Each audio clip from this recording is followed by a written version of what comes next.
Hi friends, జున్ను మీకు చూపిస్తున్నాను కానీ జున్ను తయారు ఎప్పుడు మీకు నేను చూపించట్లేదు. ఇప్పుడు చూపిస్తున్నాను.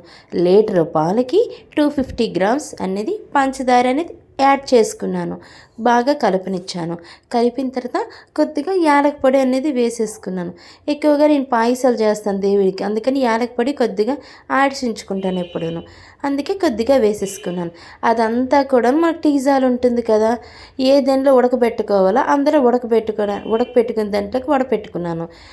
కొంచెం కుక్కర్లో వాటర్ వేసేసుకొని మట్టి వేసుకున్నాను.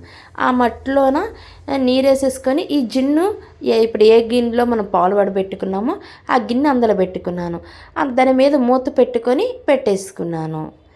ఆల్రెడీ ఉడికిందో లేదో చూస్తున్నాను, మధ్యలో ఉడకలేదు. మళ్ళీ పెట్టుకున్నాను, మళ్ళీ చూశాను. ఇప్పుడు ఆల్రెడీ మనం ఎలా చూసుకోవాలి, స్పూన్ పెట్టి చూసుకోవాలి. స్పూన్ కంటలేదు, జున్ను రెడీ.